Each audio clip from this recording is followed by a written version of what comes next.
Dark Knight came out this year. I don't know. Me neither. Best Picture, Life of Pi maybe for Best Picture. And the woman I'm gonna say Argo's gonna win, man. I'm gonna say my pick is Argo for Best Picture. Best Writing. And that's a big, bold statement. Best Original Screenplay. Flight. Best Animated Feature, Brave, Frankenweenie, Paranorman, Pirates and Misfits, Wreck-It Ralph. I don't know. My Brave will win. Wreck-It Ralph, even though I didn't see it, I heard it's great. It's very good, dude. Frankenweenie, I haven't seen it, but I'm The following triple threat I'm Brave, which I have seen. ending schedule for one fall. Ladies and gentlemen, we just came back from a 15-minute intermission Sexy girl. and watched the introduction to the 85 Annual Academy Awards, hosted by none other than Brian Griffin, aka Seth MacFarlane. Great introduction, and I did not think that Captain T. Kirk, aka William Shatner, was going to be also part of the introduction of the Oscars. And tonight, ladies and gentlemen, this show has been brought to you by 7-Up, the cold refreshing beverage of Carnage, live on March 17th, St. Patty's Day. It's gonna be awesome, boys. I can't wait for San Carnage. Antonio, Texas.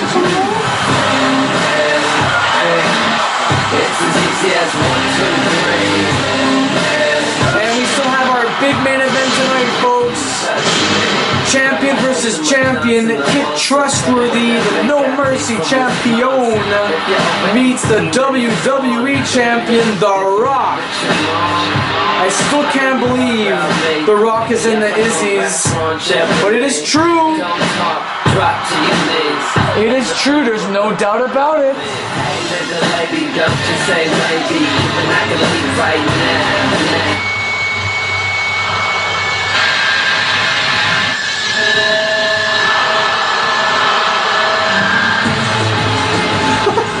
And from Toronto, Ontario, Canada,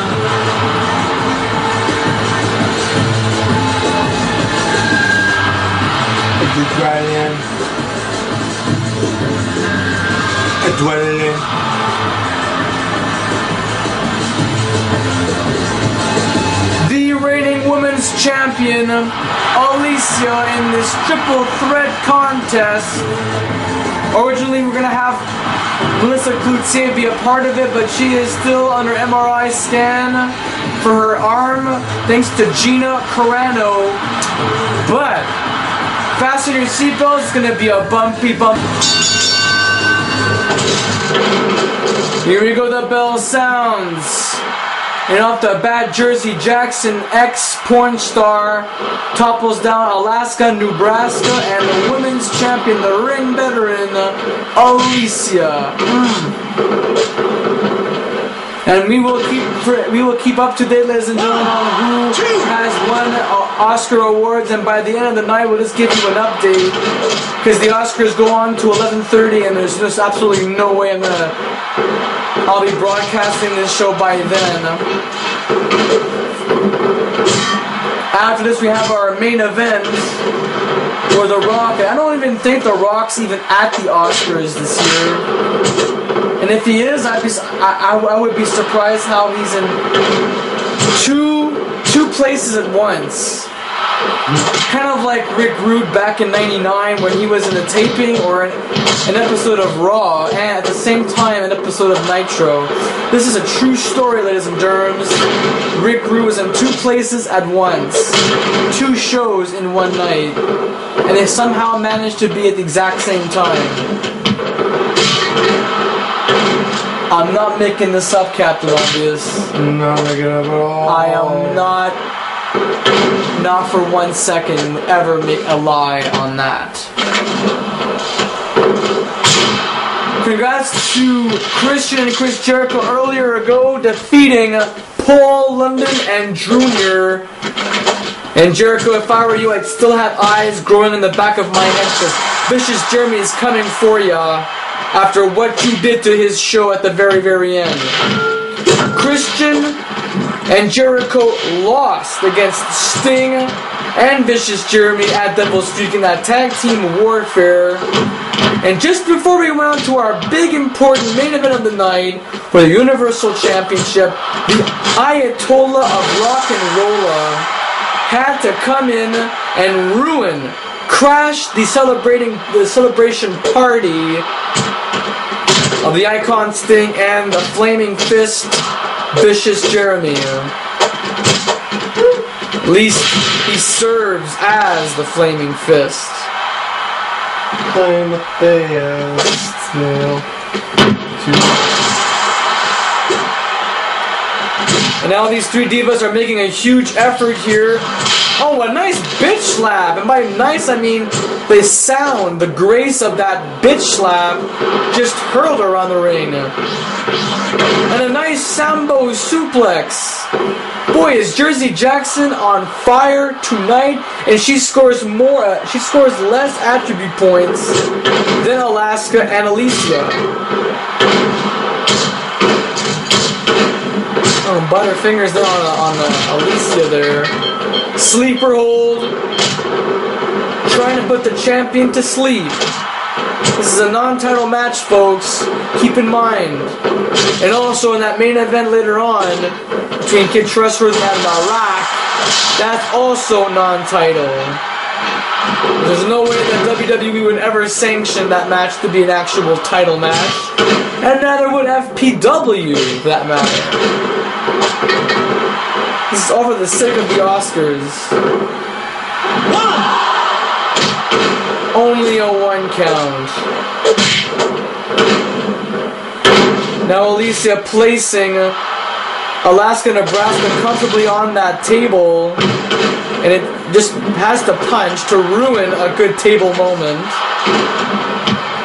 I don't understand why the superstars of FPW place their opponents on a table to punch it. I mean, there are many other things you can do, but I guess in order for them to not waste any time at all, a good punch through a table, like they're Bruce Lee or something. Because how can you break a table with your fist? How can an average Joe break a table with their fist? They must have learned karate or something. Must have working hard. I didn't know that you had to be qualified as a karate expert, or at least win a brown belt in martial arts to be an FPW superstar. I mean, Alicia, you know, is just a wrestler. She has no experience in karate. How did she manage to break the table with her fist, Captain? Enough painkillers? Damn it, I knew it. I knew it! Yeah. From now on, the new policy for all the FPW divas, no painkillers before or after. You will be tested, and if you fail the testing, you will be suspended for 30 days. Hence, you will miss out on a championship match opportunity and, of course, a pay-per-view appearance. Oh, misses the big cowboy boot. How can you miss an Alaska?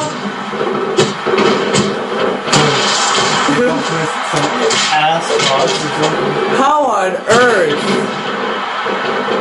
2 attempts. Oh, look at this. Champion and challenger. Might I add, folks, Alaska Nebraska has been nominated, has been awarded a contender match, or should I say she's already the contender for the Women's Championship at Carnage. So, at St. Patty's Day on March 17th at Carnage, for the Women's Championship, Alaska Nebraska finally, after 2 long years, 2.5 long years, here in FPW, she finally gets her one-on-one match for the title against a ring veteran like Alicia. One.